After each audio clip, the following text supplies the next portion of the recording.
Malam sebelum akad nikah, calon suamiku mendadak lenyap tanpa jejak, meninggalkan gaun pengantinku yang tergantung bisu di tengah kepanikan keluarga. Berbekal satu petunjuk rahasia, aku menembus kabut tebal menuju resor mewah di pegunungan, hanya untuk menemukan dia mendekap rahasia kelam yang siap menghancurkan seluruh hidupku. Selamat datang di cerita Nela. Absen yuk, sahabat dari mana saja nih? Jangan lupa subscribe ya. Bagi yang sudah subscribe, semoga diberi rejeki yang mengalir.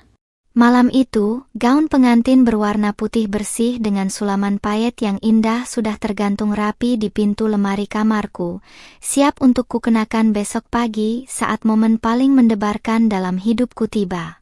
Keheningan malam berganti menjadi gemuruh ketika ponsel di genggamanku berdering berulang kali, menampilkan nama pria yang beberapa jam lagi akan resmi menjadi suamiku.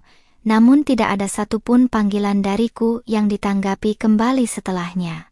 Kepanikan mulai merayap liar di dalam dada ketika jarum jam dinding terus berputar melewati tengah malam tanpa ada kabar pasti mengenai keberadaannya yang tiba-tiba lenyap begitu saja dari rumahnya.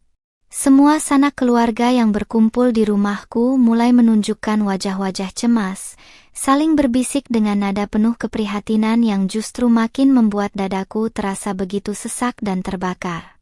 Ibuku masuk ke dalam kamar dengan langkah kaki yang gemetar, menggenggam kedua tanganku yang dingin membeku sambil berusaha menyembunyikan genangan air mata yang mulai menetes di pipinya. Beliau tidak mampu mengucapkan sepatah kata pun selain mengelus lembut hijab yang kukenakan, berusaha memberikan kekuatan di tengah badai ketidakpastian yang menghantam keluarga kami secara mendadak.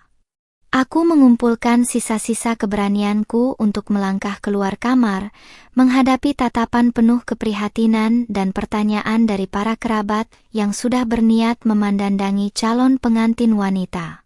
Rasa malu dan kebingungan bercampur menjadi satu, membuat badanku terasa lemas luar biasa, seolah seluruh pijakanku di bumi baru saja diruntuhkan tanpa peringatan.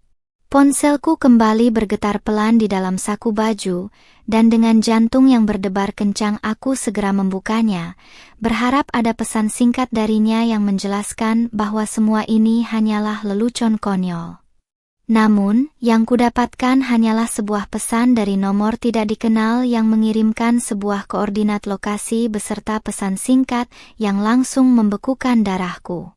Pesan itu berisi sebuah kalimat singkat yang berbunyi, "Jika kamu ingin tahu alasan calon suamimu tidak datang besok pagi, datanglah ke resor Pine Peak sebelum matahari terbit."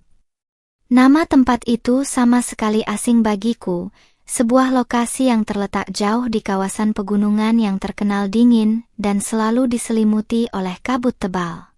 Tanpa berpikir panjang dan tanpa memedulikan larangan dari keluarga yang mengkhawatirkan keselamatanku, aku mengambil kunci mobil dan tas kecilku untuk segera pergi menyusul petunjuk tersebut.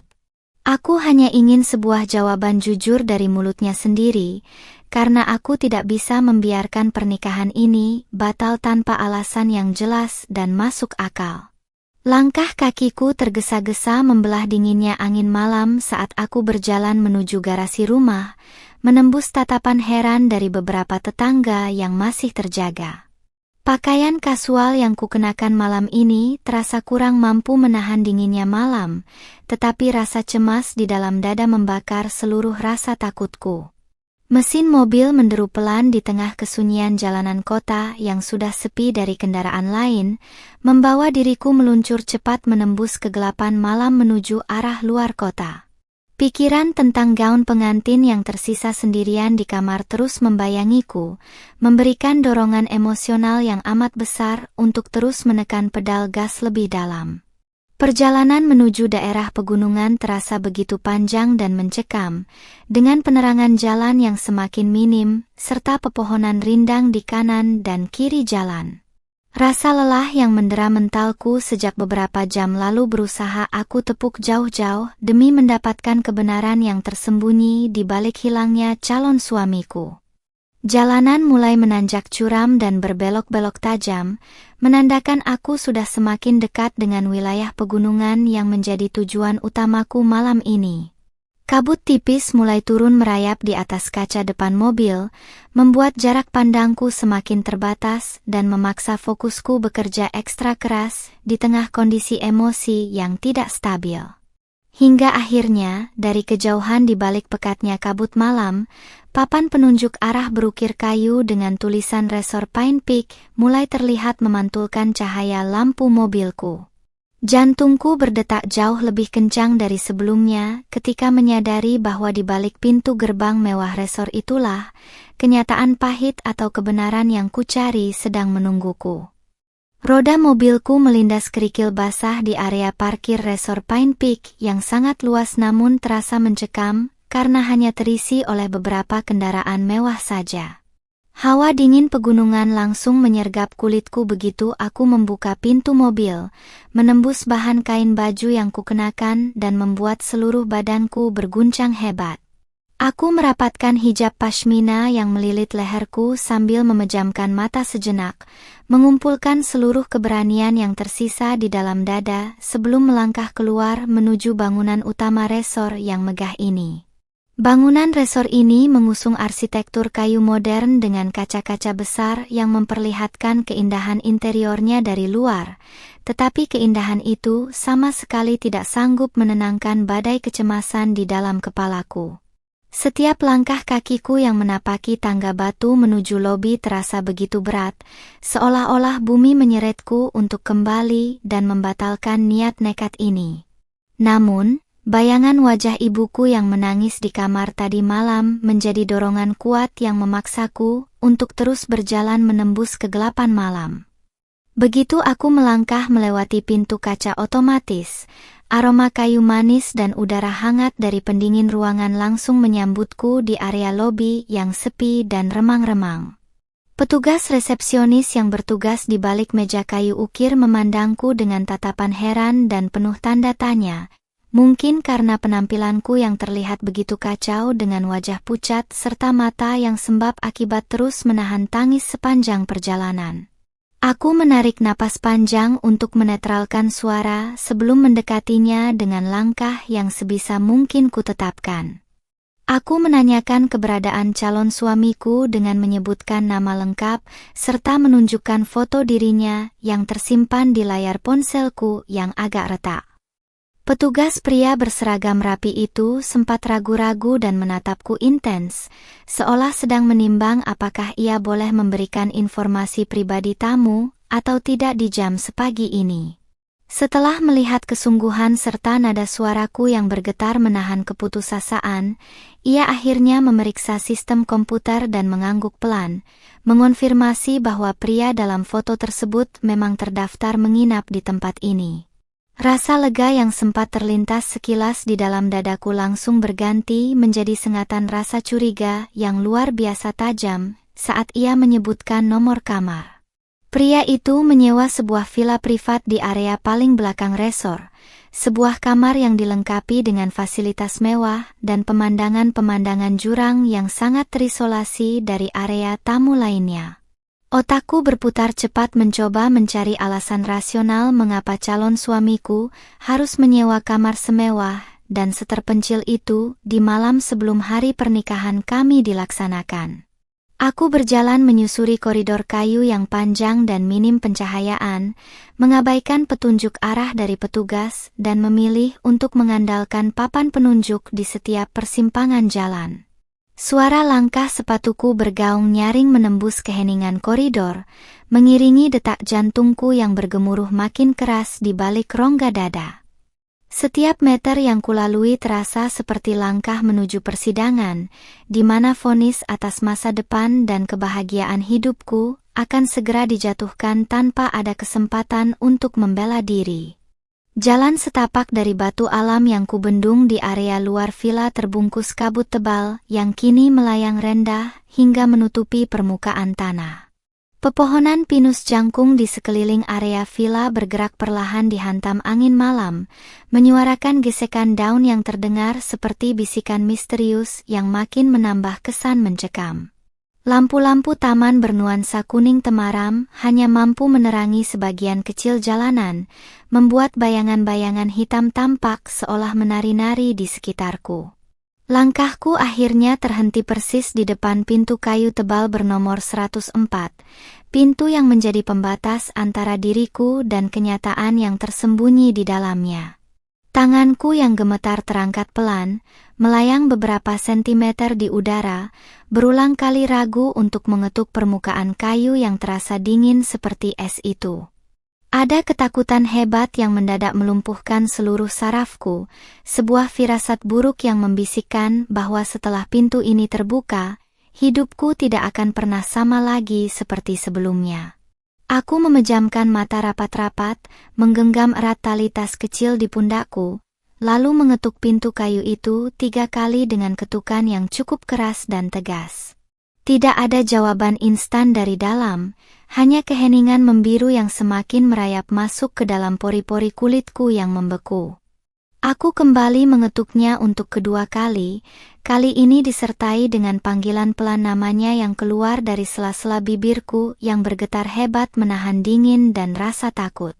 Selang beberapa detik kemudian, terdengar suara gerendot pintu yang digeser perlahan dari dalam, disusul oleh derit halus engsel kayu yang terbuka sedikit demi sedikit. Jantungku serasa berhenti berdetak saat celah pintu itu makin melebar, menampilkan sesosok pria yang sangat kukenal berdiri tepat di hadapanku. Pria yang seharusnya saat ini sedang berada di rumahnya untuk bersiap mengucapkan ijab kabul beberapa jam lagi, kini berdiri di hadapanku dengan wajah yang seketika pucat pasi bagai kehilangan seluruh darahnya. Penampilannya terlihat sangat berantakan. Kemeja linen putih yang ia kenakan kusut di beberapa bagian dengan 2 kancing teratas terbuka, serta rambutnya yang biasa tertata rapi kini acak-acakan. Sorot matanya tidak memancarkan kebahagiaan seorang calon pengantin, melainkan kombinasi antara rasa terkejut yang amat sangat, kepanikan, dan rasa bersalah yang begitu dalam. Ia terpaku diam di ambang pintu, menatapku seolah-olah melihat hantu yang baru saja muncul dari kegelapan malam tanpa sanggup mengeluarkan satu patah kata pun. Sebelum aku sempat melontarkan satu pun pertanyaan dari ratusan baris kata yang sudah kususun di dalam kepala, tatapanku tidak sengaja menerobos celah pintu yang terbuka di belakang tubuhnya.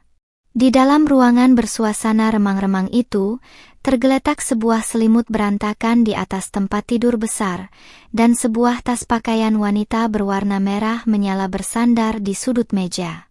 Tatapanku kembali terkunci pada mata pria itu, dan pada detik itulah aku sadar bahwa kehancuran hidupku baru saja dimulai di tempat ini.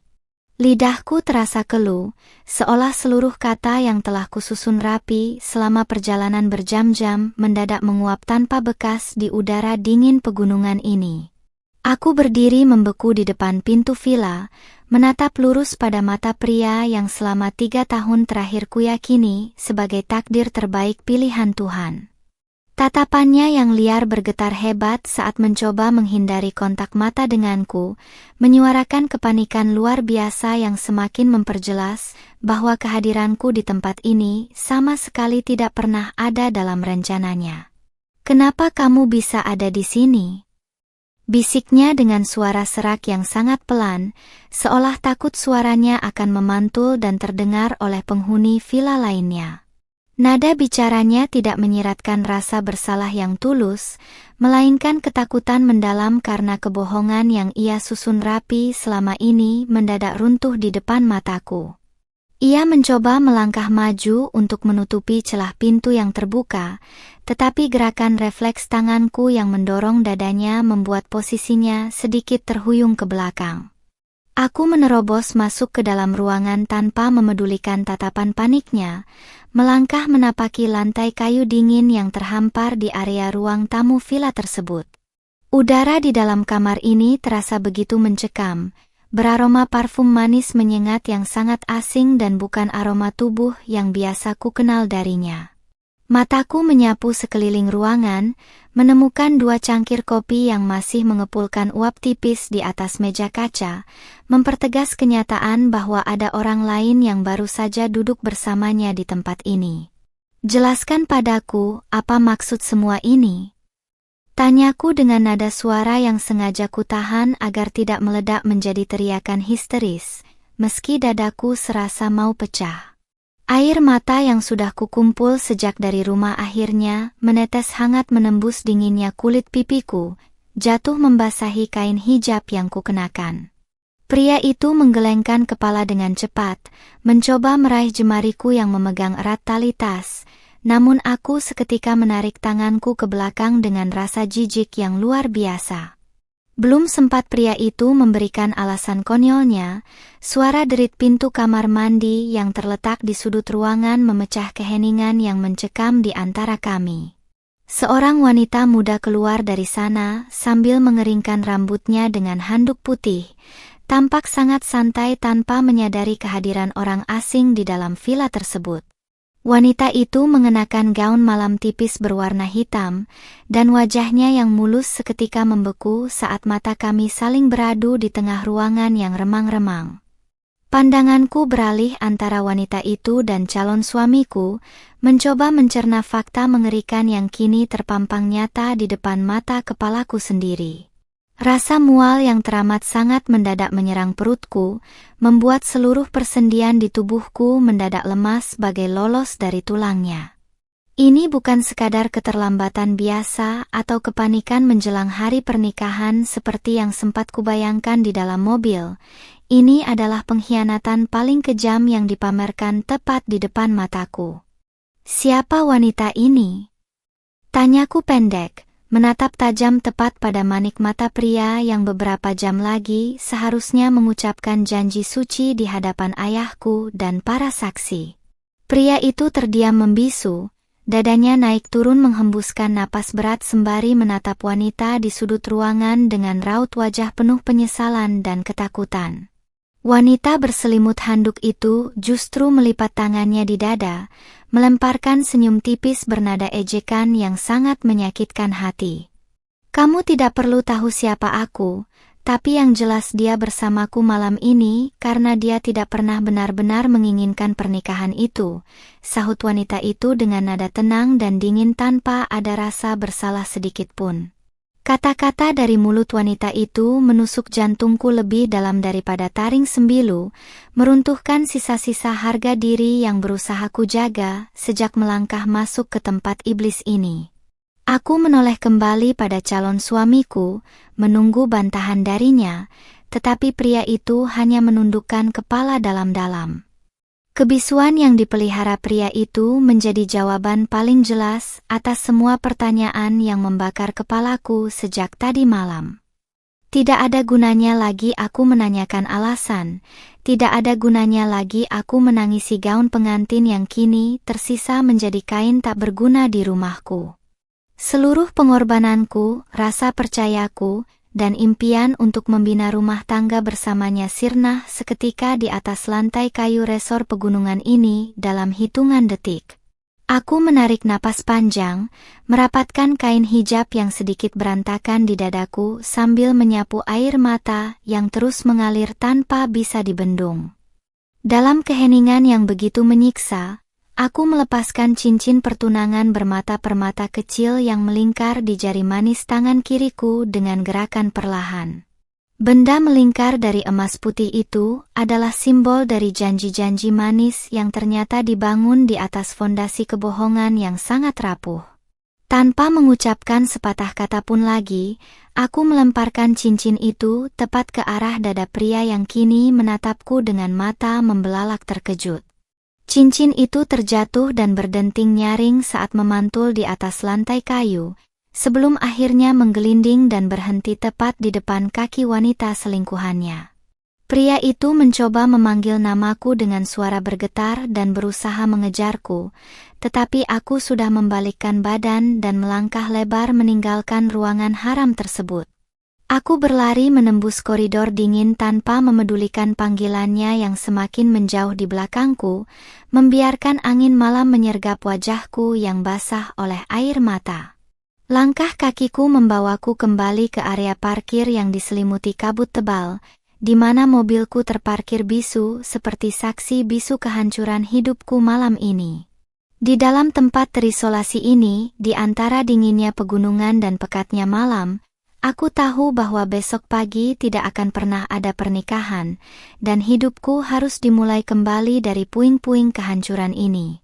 Aku membanting pintu mobil dengan sekuat tenaga, menguncinya dari dalam saat hembusan nafas keputusasaan meremukkan dadaku, hingga rasanya tak ada lagi udara yang bisa masuk. Di balik kaca mobil yang berkabut, aku melihat figur pria itu berlari tergesa-gesa keluar dari pintu villa, berdiri di bawah temaram lampu taman sambil memanggil-manggil namaku dengan raut wajah penuh kekacauan. Aku menyalakan mesin kendaraan tanpa memandangnya sedikit pun, menginjak pedal gas dalam-dalam hingga roda mobil berdecit keras di atas permukaan jalanan semen yang licin. Mobilku melaju kencang meninggalkan pelataran resor Pine Peak, membelah gulita malam dan serbuan kabut tebal yang kian menghitam di balik kaca depan. Air mata mengalir makin deras, membasahi kain hijab dan bagian depan bajuku tanpa sanggup kuhentikan meski berkali-kali aku menyapunya dengan punggung tangan yang gemetar hebat. Bayangan tatapan dingin wanita itu dan kebisuan calon suamiku terus berputar di dalam ingatan bagai kaset rusak yang menancapkan sembilu tajam di dalam dadaku. Di tengah jalanan pegunungan yang sepi dan curam, ponsel di atas jok samping terus bergetar tanpa henti, memancarkan cahaya terang di dalam kabin mobil yang gelap.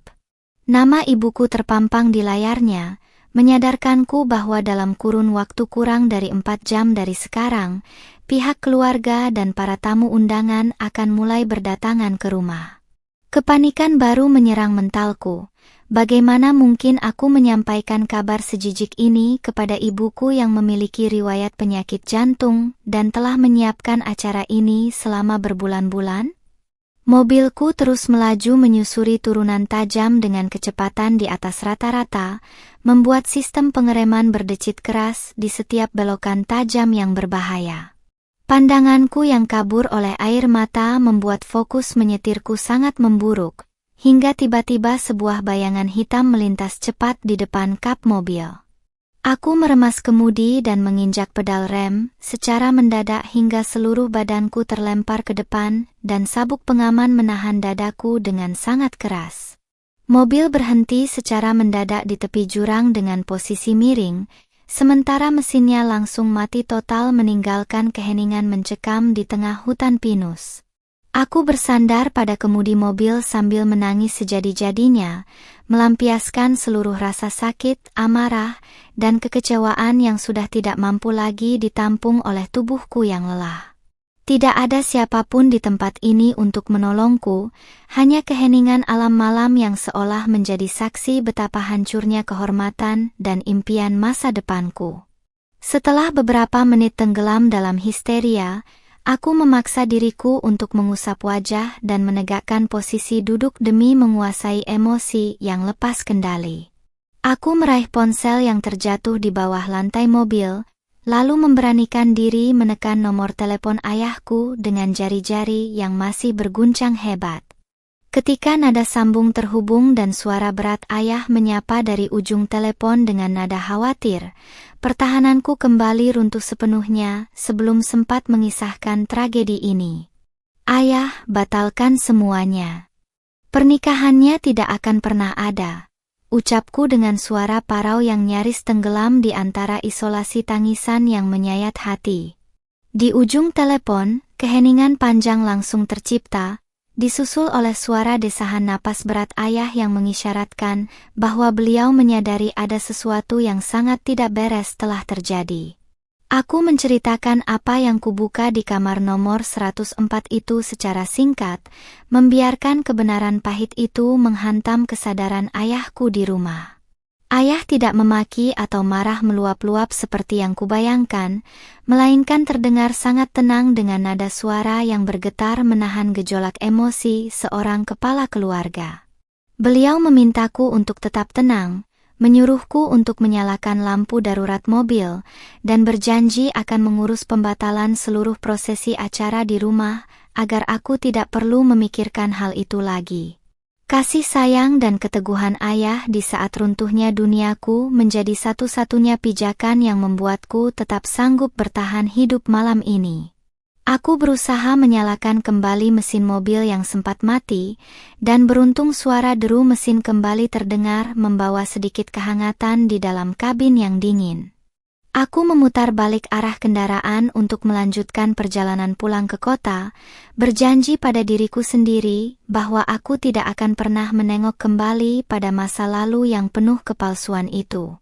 Setiap meter jalanan pegunungan yang kutinggalkan menjadi lambang hilangnya sisa rasa cintaku pada pria yang telah membuang kesetiaannya demi wanita lain. Ketika fajar mulai menyingsing di ufuk timur dan menyinar langit dengan warna keunguan, mobilku akhirnya memasuki kawasan perumahan tempat tinggalku. Suasana di sekitar rumahku tampak sangat ironis. Tenda pernikahan megah bernuansa putih dan emas sudah berdiri kokoh di depan halaman rumah, lengkap dengan susunan kursi dan dekorasi bunga segar. Beberapa kerabat dan tetangga yang bangun lebih awal tampak panik melihat kedatanganku dengan mobil yang diparkir asal-asalan di tepi jalan. Aku keluar dari mobil dengan wajah pucat tanpa ekspresi, melangkah menapaki halaman rumah dengan tatapan mata yang kosong dan lurus ke depan. Beberapa sepupu berusaha mendekat untuk bertanya, tetapi gerakan tangan ayah yang berdiri di ambang pintu depan memberikan isyarat tegas agar tidak ada seorang pun yang menggangguku. Ayah melangkah mendekat, merengkuh tubuhku yang gemetar ke dalam pelukan hangatnya, tanpa memedulikan tatapan heran orang-orang di sekitar kami. Di dalam dekapan hangat ayah, aku memejamkan mata erat-erat saat merasakan tepukan lembut di punggungku yang seolah menguatkan bahwa aku telah selamat dari perangkap kebohongan besar. Walaupun gaun pengantin di dalam kamar kini hanyalah tumpukan kain tanpa makna dan masa depanku terasa gelap gulita, aku bersyukur Tuhan membongkar topeng pria itu sebelum akad nikah terucap. Perjalanan ke resor pegunungan malam itu memang menghancurkan hatiku, tetapi sekaligus menyelamatkan seluruh sisa hidupku dari kepalsuan yang abadi. Pagi hari yang seharusnya menjadi momen membahagiakan dalam hidupku kini berubah menjadi panggung kedukaan yang sangat pekat di rumah. Ayah dan beberapa paman bergerak cepat memberitahukan pembatalan acara kepada para kerabat yang sudah terlanjur hadir dengan pakaian terbaik mereka. Di sudut ruang tamu, ibu terbaring lemah di atas sofa dengan kompres dingin di dahinya, ditenangkan oleh para bibi yang tak henti-hentinya mengusap punggung ibu setelah mendengar alasan sebenarnya di balik keputusan drastis ini. Aku memilih untuk mengurung diri di dalam kamar yang beraroma mawar segar, membiarkan pintu terkunci rapat agar tidak ada satupun orang yang masuk untuk bertanya lebih lanjut. Gaun pengantin putih yang masih tergantung di pintu lemari kini terlihat seperti monster menakutkan yang terus mengejek kepolosanku.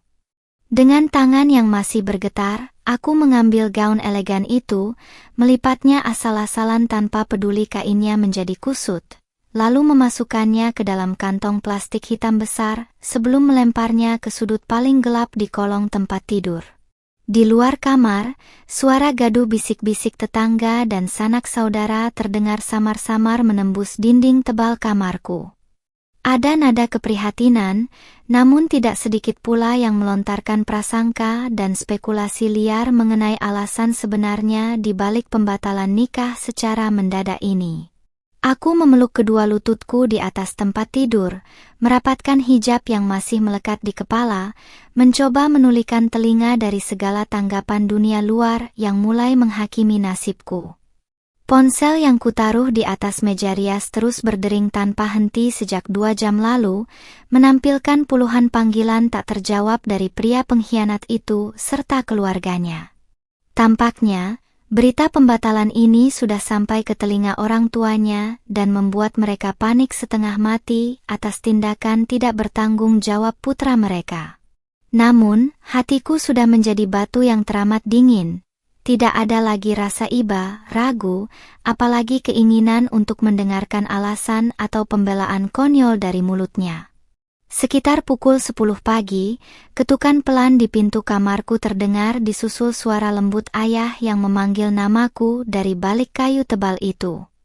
Aku segera bangkit dan membuka kunci pintu, menemukan ayah berdiri dengan nampan berisi segelas air hangat dan semangkuk bubur yang masih mengepulkan uap.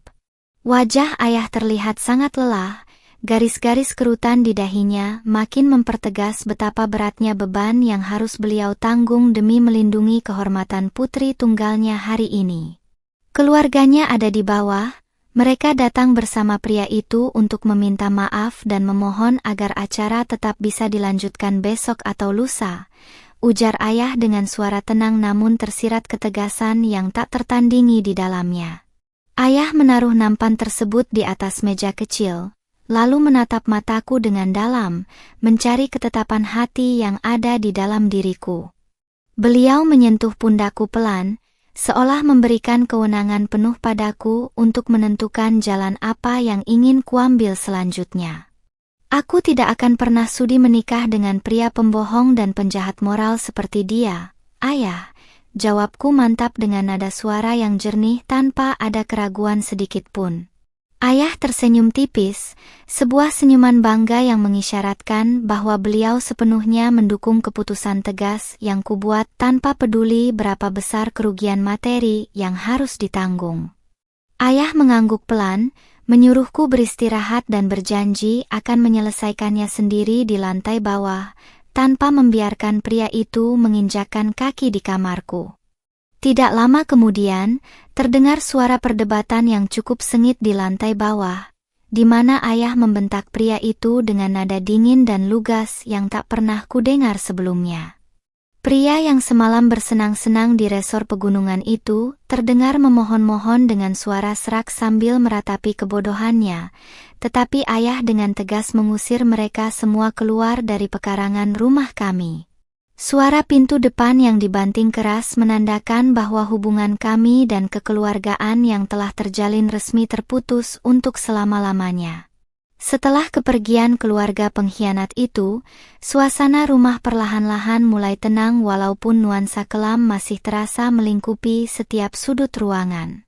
Para pekerja dekorasi mulai membongkar tenda pernikahan di depan halaman rumah, menata kembali kursi-kursi yang tak terpakai, dan mengangkut bunga-bunga segar yang kini layu sia-sia.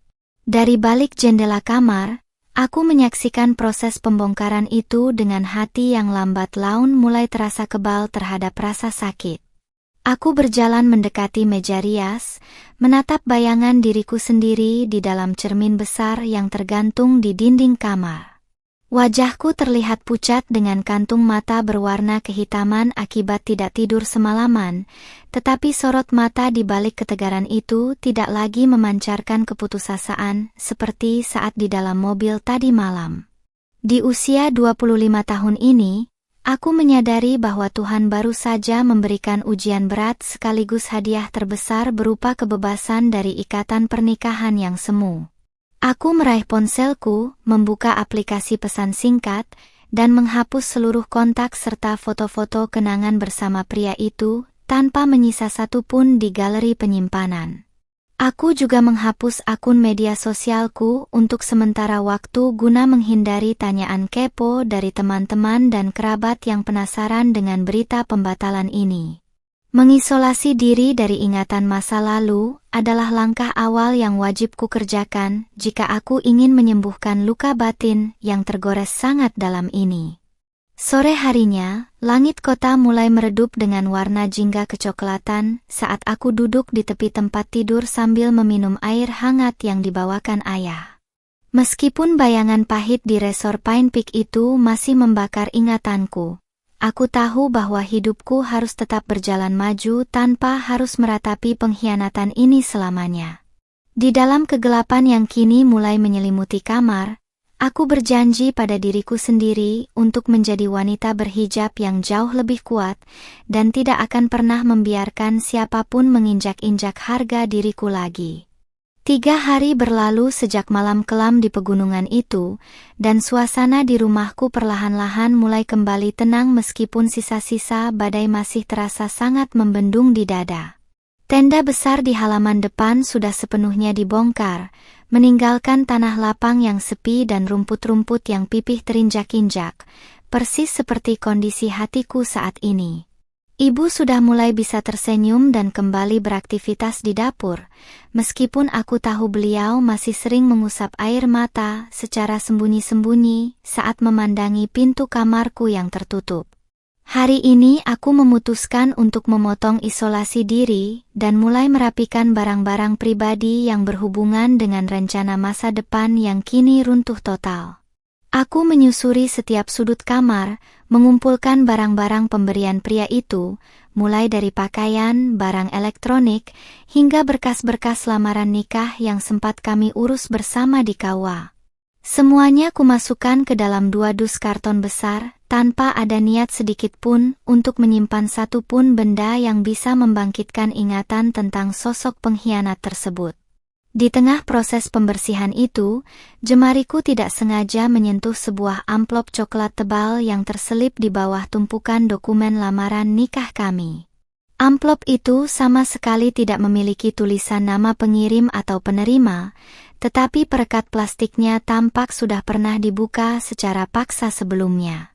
Dengan dahi berkerut cemas, aku menarik keluar lembaran kertas di dalamnya yang ternyata merupakan dokumen perjanjian investasi, serta bukti transfer bank berjumlah sangat besar. Mataku membelalak lebar saat membaca nama-nama yang tertera di dalam dokumen berstempel resmi tersebut secara mendalam.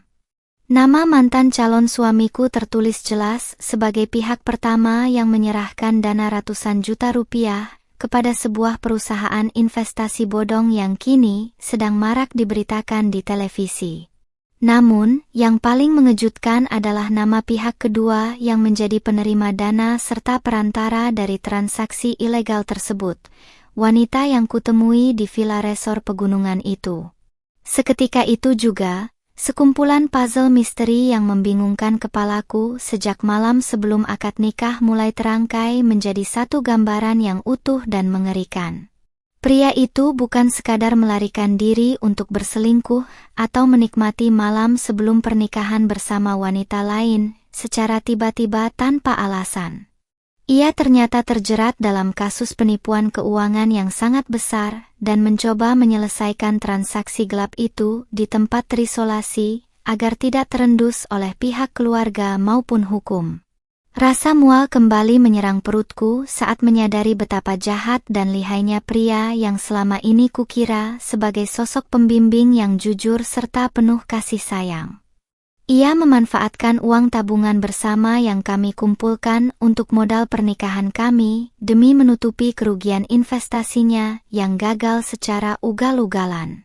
Wanita berselimut handuk yang melemparkan senyum ejekan padaku malam itu bukanlah sekadar selingkuhan biasa, melainkan otak di balik penipuan bernilai ratusan juta rupiah tersebut. Aku terduduk lemas di tepi tempat tidur sambil menggenggam erat lembaran kertas yang menjadi bukti nyata kejahatan finansial dan moral mereka berdua.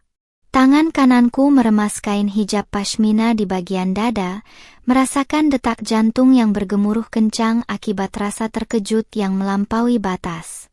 Tuhan benar-benar telah bekerja dengan cara yang sangat luar biasa dan tidak terduga untuk menyelamatkanku dari kehancuran masa depan yang jauh lebih mengerikan jika pernikahan itu tetap terlaksana. Jika saja aku tidak nekat pergi menerobos kabut malam menuju resort Pine Peak waktu itu, aku mungkin sudah sah menjadi istri dari seorang buronan kasus penipuan besar. Keluarga kami mungkin akan ikut terseret ke dalam hukum, ditagih oleh para korban, dan menanggung malu yang tak akan pernah bisa dibersihkan seumur hidup. Kenyataan pahit ini, betapapun menyakitkannya bagi harga diriku saat ini, adalah sebuah kebebasan tak ternilai yang harus kusyukuri dengan segenap jiwa.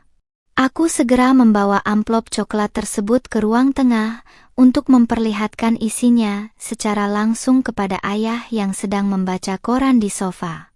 Ayah kaget melihat raut wajahku yang tegang, lalu menerima lembaran kertas itu dan membacanya baris demi baris dengan kacamata baca yang bertengger di hidungnya. Raut wajah ayah yang tadinya tenang perlahan berubah menjadi sangat tegang, disusul oleh helaan napas panjang yang syarat akan rasa syukur yang mendalam. Tuhan sangat sayang padamu, nak. Dia membongkar busuknya pria itu tepat beberapa jam sebelum kamu mengikat janji dengannya, bisik ayah dengan suara berat dan mata yang berkaca-kaca. Ayah menggenggam tanganku dengan sangat erat, menyalurkan kekuatan seorang kepala keluarga yang siap pasang badan untuk melindungi anak perempuan satu-satunya dari segala ancaman. Beliau berjanji akan menyimpan dokumen ini sebagai bukti jika keluarga pria itu kembali datang untuk mengganggu atau menuntut ganti rugi atas pembatalan nikah. Sore itu, aku berjalan ke balkon atas rumah, menikmati hembusan angin yang menerpa lembut kain hijab dan wajahku yang kini terasa jauh lebih ringan. Kabut hitam yang selama 3 hari ini mengurung pikiranku perlahan-lahan mulai terangkat, digantikan oleh berkas sinar matahari sore yang hangat dan menenangkan hati. Keputusasaan yang sempat meremukkan dadaku di dalam mobil malam itu kini berganti menjadi keberanian baru untuk berdiri tegak di atas kakiku sendiri. Aku menatap lurus ke arah jalanan depan rumah yang sepi, meyakinkan diriku sendiri bahwa wanita berhijab usia 25 tahun ini tidak akan pernah menyerah pada keadaan. Pengkhianatan di resor pegunungan itu bukanlah akhir dari perjalananku, melainkan sebuah babak pembuka bagi kisah hidup baru yang jauh lebih dewasa, bijaksana, dan bermakna. Dengan helaan napas panjang, aku siap menutup lembaran lama yang penuh kepalsuan dan menyambut esok hari dengan senyuman yang jauh lebih tulus dari sebelumnya. 1 minggu berlalu, dan kabar mengenai terjeratnya mantan calon suamiku dalam kasus penipuan investasi akhirnya merebak luas di berbagai media lokal maupun jejaring sosial. Pria yang dulunya bersikap begitu manis di depan keluargaku itu kini resmi menjadi buronan kepolisian setelah wanita yang bersamanya di resor pegunungan melarikan seluruh sisa uang investor. Rasa syukuri meluap tak terkira di dalam dadaku setiap kali melihat berita tersebut. Tuhan benar-benar telah menyingkap tabir kebusukannya, tepat pada waktunya sebelum hidupku hancur terikat janji suci padanya. Hari ini, aku memutuskan untuk kembali bekerja di kantor penerbitan tempatku mengabdi sebagai editor cerita lepas, demi mengembalikan ritme hidupku yang sempat berantakan. Menginjaki kembali lantai lobi kantor dengan pakaian kerja dan pashmina yang tertata rapi memberikan suntikan energi positif yang amat kuintip sejak seminggu lalu. Rekan-rekan kerjaku menyambutku dengan hangat tanpa membicarakan masalah pribadiku secara berlebihan, sebuah sikap profesional yang sangat kuapresiasi di tengah proses pemulihan batin yang sedang kujalani. Di tengah kesibukanku meneliti naskah-naskah fiksi yang masuk, atasanku memanggilku ke ruangan kerjanya untuk memberikan sebuah penugasan proyek baru yang cukup menantang. Perusahaan kami berencana menerbitkan sebuah antologi kisah nyata tentang perjuangan wanita-wanita tangguh Indonesia dalam menghadapi titik terendah hidup mereka. Atasan merekomendasikan untuk menjadi penanggung jawab utama proyek tersebut karena beliau percaya aku memiliki empati serta sensitivitas tulisan yang sangat mendalam untuk mengolah kisah-kisah emosional tersebut. Penawaran proyek tersebut bagaikan oase segar di tengah gurun keputusasaan yang sempat mengeringkan semangat hidupku selama beberapa hari terakhir. Aku menerima tanggung jawab itu dengan penuh antusiasme, bertekad untuk mencurahkan seluruh energi dan fokusku demi melahirkan sebuah karya yang bisa menguatkan wanita-wanita lain di luar sana. Pekerjaan ini menjadi ruang alih trauma yang sangat efektif, membantuku menyalurkan rasa sakit menjadi daya cipta yang berharga dan bernilai positif bagi banyak orang. Sore harinya, Saat aku sedang mengemas barang-barang di meja kerja untuk bersiap pulang, sebuah nomor tak dikenal masuk ke dalam saluran panggilan telepon di ponselku. Dengan sedikit keraguan yang merayap di dada, aku menggeser tombol hijau dan menempelkan gawai tersebut ke telingaku tanpa bersuara terlebih dahulu. Suara wanita dari ujung telepon terdengar sangat panik dan gemetar, memohon padaku untuk tidak mematikan sambungan sebelum ia sempat menjelaskan maksud panggilannya secara jujur. Ternyata, wanita yang menghubungi itu adalah salah satu korban penipuan investasi yang dilakukan oleh mantan calon suamiku dan rekannya di resor pegunungan tersebut. Wanita itu mendapatkan nomor kontakku dari salah satu berkas dokumen lamaran yang tertinggal di rumah kontrakan lama pria pengkhianat itu saat polisi melakukan penggeledahan.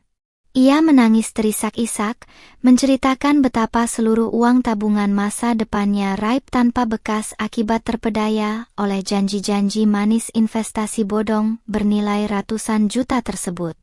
Aku mendengarkan setiap jeritan keputusasaannya dengan dada yang terasa sesak, memahami betul betapa hancurnya perasaan seseorang saat dikhianati dan dimanfaatkan secara kejam. Aku menjelaskan padanya secara pelan dan tenang bahwa aku pun merupakan salah satu korban dari kebohongan pria itu, walau beruntung sempat terbebas dari ikatan pernikahan dengannya. Aku juga menyalurkan informasi terkait dokumen transaksi yang kukanonkan di rumah kepada pihak kepolisian guna membantu proses penyelidikan kasus tersebut secara hukum. Percakapan di telepon sore itu makin membuka mataku bahwa penderitaan yang terjadi akibat kejahatan pria itu tidak hanya berdampak pada diriku dan keluargaku saja. Ada banyak orang di luar sana yang nasibnya jauh lebih tragis, kehilangan harta benda serta harapan hidup akibat keserakahan dua insan yang tak berhati nurani itu. Rasa cemas dan trauma pribadi yang selama ini mengurung diriku perlahan berganti menjadi rasa empati dan dorongan kuat untuk membantu menegakkan keadilan bagi para korban. Usai menutup telepon, aku berjalan menuju jendela kaca kantor yang menjulang tinggi, menatap pemandangan lalu lintas kota yang padat dipayungi langit senja. Cahaya keemasan yang memantul pada kaca-kaca gedung seolah menjadi lambang harapan baru yang bersinar terang setelah badai kegelapan berhasil kulalui. Aku merapatkan kain hijabku, menghirup udara malam yang mulai dingin dengan rasa mantap yang kian menghujat di dalam relung jiwa terdalam.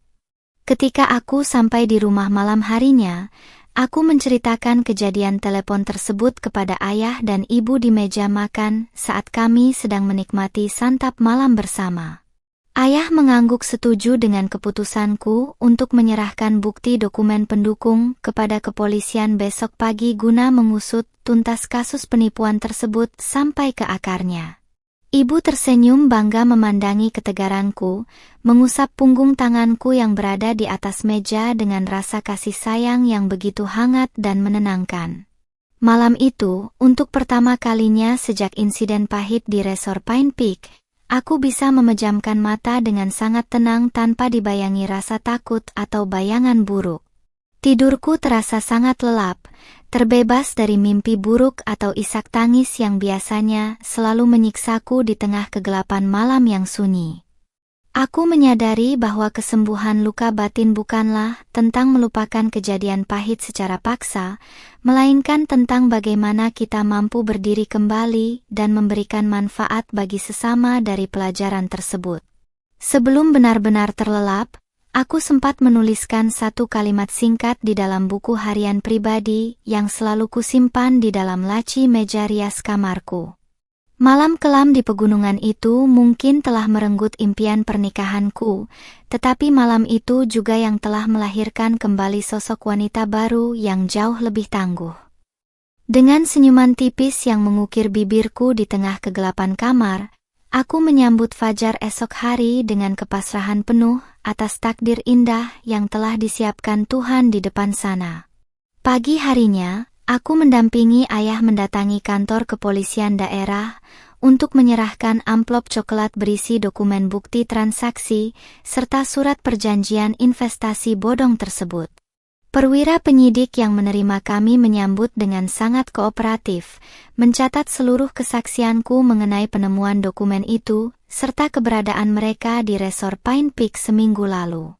Setelah menyerahkan semua bukti penting tersebut, ada rasa lega luar biasa yang membuncah di dalam dada, seolah satu beban besar yang tersisa akhirnya berhasil kuangkat sepenuhnya dari pundakku. Keluar dari gedung kepolisian, matahari pagi yang hangat menyengat lembut kulit wajahku, memberikan sensasi kesegaran baru yang sudah lama tak kurasakan. Ayah menepuk bahuku pelan sambil tersenyum hangat, mengapresiasi keberanianku untuk menghadapi masalah ini secara dewasa tanpa ada rasa takut atau menghindar lagi. Kami lalu melangkah menuju area parkir untuk melanjutkan perjalanan ke kantor penerbitan, di mana tugas-tugas baruku sebagai penanggung jawab proyek antologi telah menanti untuk diselesaikan. Hari-hari berikutnya di kantor kuhabiskan dengan mengurasi puluhan naskah dan tulisan masuk dari para penulis wanita di seluruh pelosok negeri. Setiap naskah yang kubaca mengisahkan perjuangan hidup yang begitu menguras emosi, mulai dari kegagalan karir, perceraian, hingga pengkhianatan yang tak kalah menyakitkan dari apa yang baru saja kualami. Membaca kisah-kisah mereka membuat rasa syukur di dalam hatiku makin membesar, menyadarkanku bahwa ujian hidup adalah proses pendewasaan yang harus dilalui dengan kepala tegak. Di tengah kesibukan mengedit naskah, seorang pria berusia sekitar 30 tahun mendatangi mejaku dengan membawa setumpuk berkas desain sampul buku. Pria bernama Farhan itu adalah koordinator tim kreatif dan desain grafis di penerbitan kami yang terkenal sangat teliti namun memiliki kepribadian yang tenang dan sopan. Senyum ramahnya menyapa saat ia menyerahkan beberapa pilihan konsep visual untuk proyek buku antologi wanita yang sedang kugarap tersebut. Saya sudah membaca beberapa draft naskah antologi ini, dan rasanya konsep visualnya harus kuat namun tetap anggun, ujar Farhan dengan nada suara yang tenang dan berwibawa. Mataku meneliti satu persatu rancangan sampul di atas meja, terpukau oleh kombinasi warna dan simbolisme gambar yang ia buat dengan sangat detail dan menyentuh estetika. Penilaian serta ide-ide kreatif yang ditawarkannya sangat selaras dengan visi yang ingin kusampaikan lewat buku tersebut, membuat diskusi kerja kami berlangsung sangat lancar. Komunikasi profesional kami berlanjut hingga jam istirahat makan siang, di mana kami duduk bersama beberapa rekan tim lainnya di kantin kantor. Farhan menunjukkan sikap yang sangat menghargai pendapat orang lain, mendengarkan setiap masukan dengan fokus tanpa pernah memotong pembicaraan. Kehadirannya yang tenang dan tutur katanya yang santun memberikan kenyamanan tersendiri, sebuah energi positif yang terasa sangat berbeda dari kepalsuan yang pernah kualami di masa lalu. 2 minggu bekerja sama secara intensif dalam proyek tersebut membuat hubungan kerja kami berkembang menjadi sebuah persahabatan yang saling mendukung. Farhan tidak pernah berusaha mengorek masa laluku atau bertanya mengenai insiden pembatalan nikah yang sempat menjadi buah bibir di kantor. Ia menghargai batas-batasku sebagai seorang wanita berhijab, menunjukkan rasa hormat yang tulus melalui tindakan dan profesionalitas kerja yang konsisten setiap hari. Suatu sore saat hujan deras mengguyur area perkantoran, aku terpaksa tertahan di lobi gedung karena belum mendapatkan transportasi umum untuk pulang ke rumah. Farhan yang baru saja berjalan menuju pintu keluar memergokiku yang berdiri sendirian sambil merapatkan jaket menahan dinginnya angin sore. Tanpa bersikap berlebihan, ia menawarkan bantuan untuk mengantarku pulang menggunakan mobilnya, mengingat cuaca buruk yang tak kunjung mereda di luar sana. Di dalam kendaraan yang melaju pelan membelah kemacetan kota yang diguyur hujan, suasana terasa sangat hangat dan tidak canggung sama sekali. Kami berbincang ringan mengenai minat baca, musik favorit, hingga pandangan hidup masing-masing tanpa ada niat untuk saling mengunggul. Cara Farhan memandang kehidupan dengan penuh kepasrahan pada takdir Tuhan membuatku makin kagum pada kedewasaan berpikir yang dimilikinya sebagai seorang pria. Ketika mobilnya akhirnya berhenti di depan pekarangan rumahku, aku mengucapkan terima kasih yang tulus atas kebaikan dan bantuan yang ia berikan sore ini. Farhan hanya mengangguk sopan dengan senyum tipis di bibirnya, mendoakan agar aku bisa beristirahat dengan tenang setelah seharian bekerja keras di kantor. Langkah kakiku memasuki rumah terasa jauh lebih ringan, meninggalkan kesan manis yang perlahan-lahan mulai menghangatkan relung hatiku yang sempat membeku akibat luka masa lalu.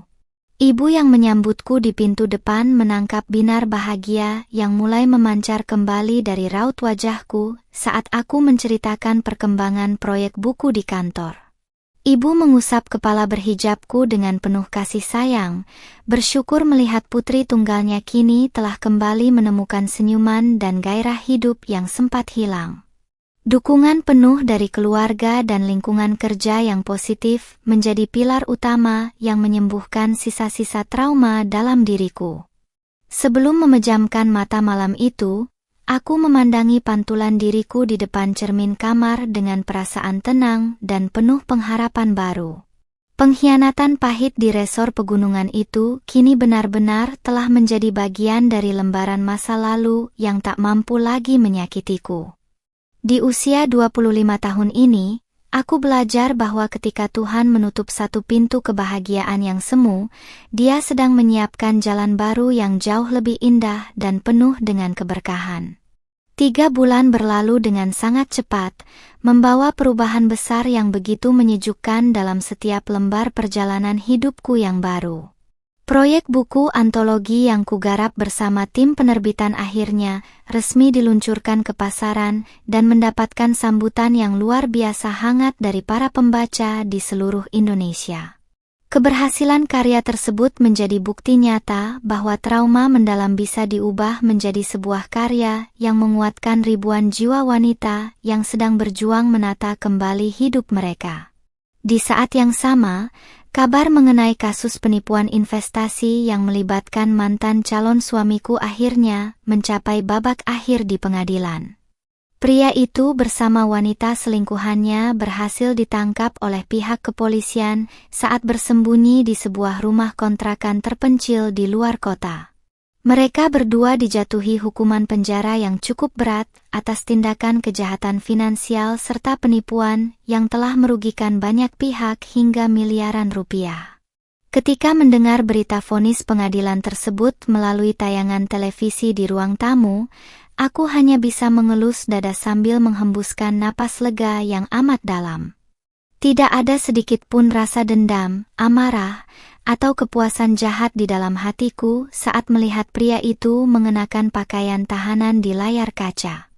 Hatiku benar-benar telah ikhlas sepenuhnya, melepaskan seluruh ikatan pahit masa lalu dan menyerahkan segala keadilan kepada ketentuan Tuhan yang Maha Adil. Kesembuhan luka batin ini membuatku makin fokus untuk mengejar impian karir serta menikmati setiap momen berharga bersama kedua orang tuaku di rumah. Ibu kini terlihat jauh lebih sehat dan ceria, sering menemaniku memasak di dapur atau sekadar mengobrol santai di halaman belakang saat akhir pekan tiba. Senyuman yang kembali terukir indah di wajah kedua orang tuaku adalah kebahagiaan terbesar yang tak akan pernah bisa ditukar dengan harta apapun di dunia ini. Sementara itu, hubunganku dengan Farhan di kantor berkembang dengan sangat alami dan mengalir tanpa ada paksaan atau kepura-puraan sedikit pun. Kami tidak hanya menjadi rekan kerja yang solid dalam setiap proyek penerbitan, tetapi juga menjadi dua insan yang saling menghormati prinsip dan jalan hidup masing-masing. Sikap Farhan yang selalu menjaga jarak aman, bersikap santun, serta menghargai hijab dan batasan diriku membuat rasa percayaku pada sosok pria perlahan-lahan pulih kembali. Suatu sore di akhir pekan, Farhan memintaku untuk meluangkan waktu sejenak guna berbicara di sebuah kedai kopi yang tenang di pusat kota. Aku datang dengan mengenakan gamis katun simpel dan pashmina bernuansa pastel, tampil bersahaja namun rapi sesuai dengan kenyamanan diriku sendiri. Farhan sudah duduk menungguku di sudut ruangan dekat jendela, menyambut kedatanganku dengan senyuman hangat serta anggukan kepala yang sangat sopan. Setelah memesan 2 cangkir minuman hangat, suasana di antara kami sempat hening sejenak, diiringi alunan musik instrumental pelan yang mengalun di dalam kedai kopi tersebut. Farhan menatapku dengan sorot mata yang jujur, tegas, namun memancarkan ketulusan yang belum pernah kurasakan dari pria manapun sebelumnya. Ia menarik napas panjang sejenak, membetulkan posisi duduknya, lalu mulai berbicara dengan nada suara yang sangat tenang dan mantap.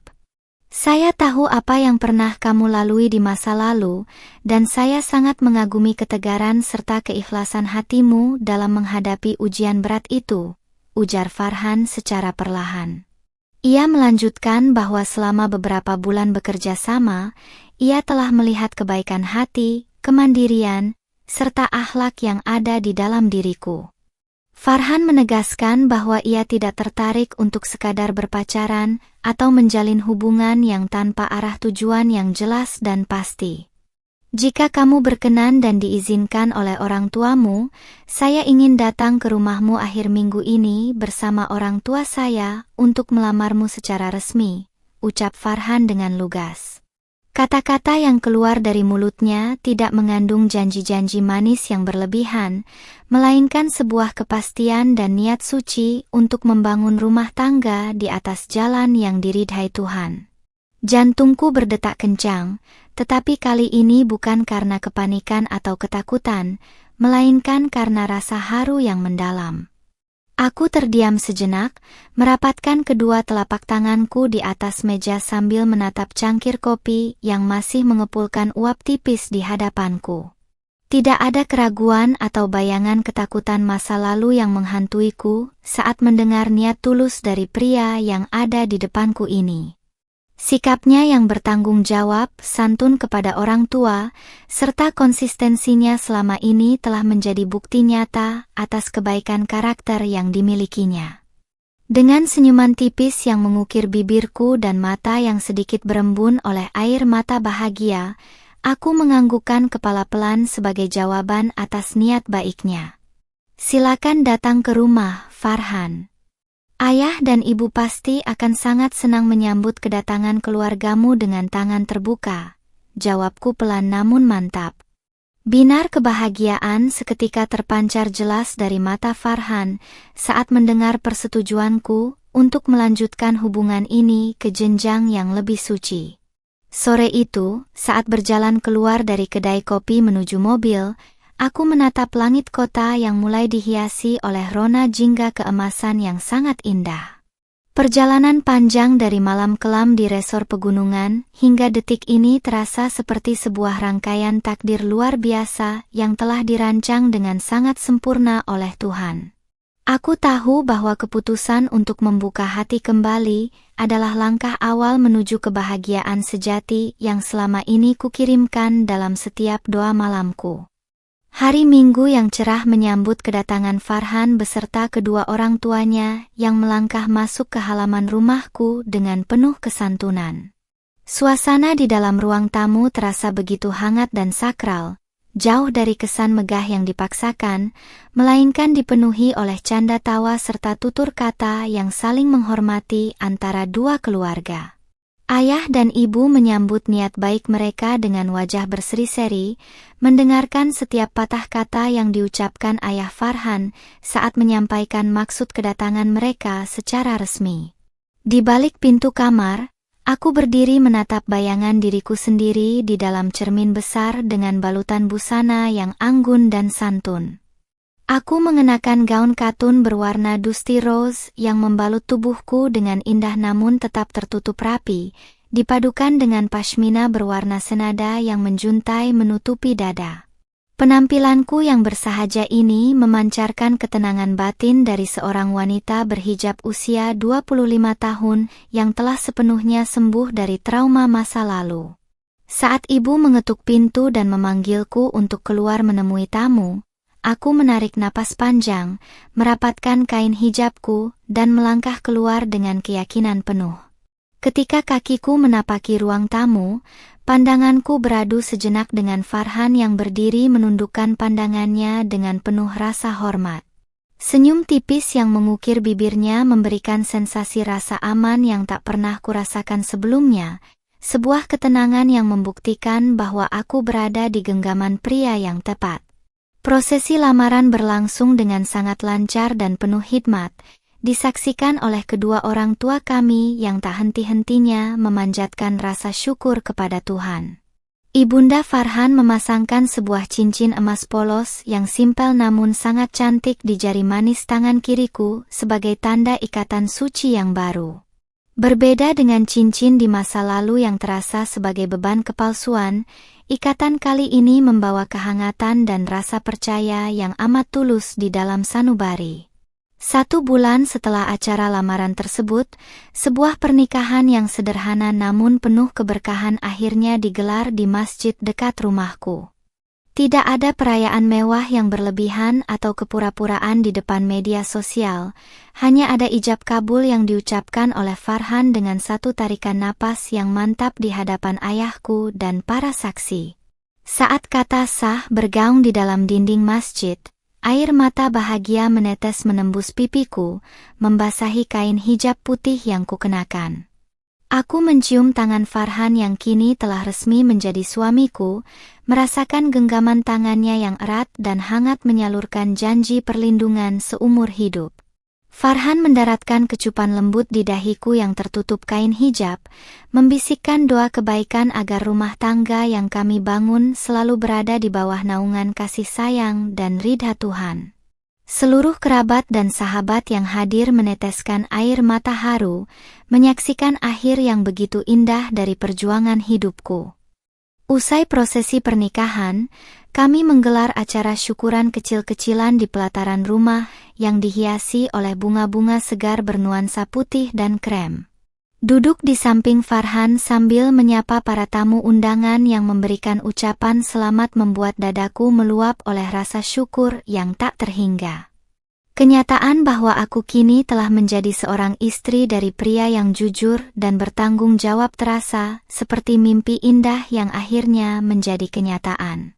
Di tengah acara, aku melihat ayah dan ibu berdiri di sudut halaman sambil menggenggam tangan satu sama lain, menatapku dengan binar mata yang penuh dengan rasa lega dan kebanggaan.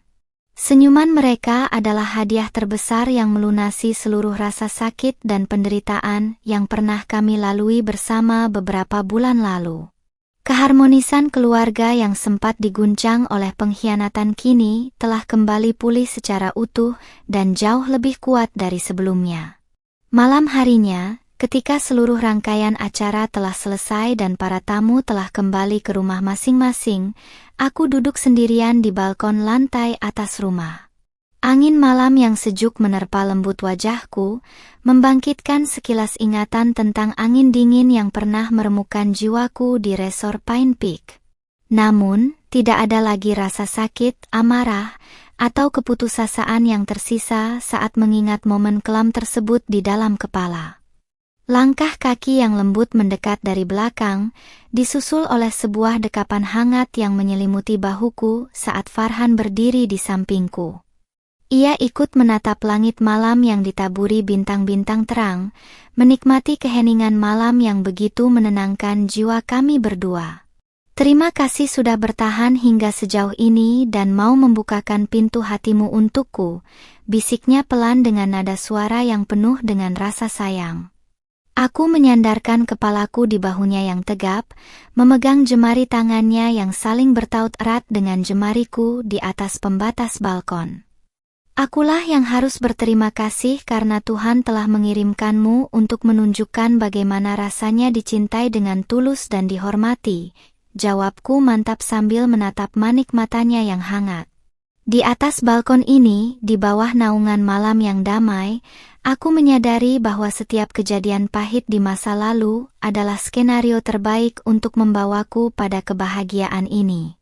Hilangnya mantan tunanganku di malam sebelum akad nikah dulu bukanlah sebuah bencana yang merusak hidupku, melainkan petunjuk Tuhan untuk menyelamatkanku dari kepalsuan.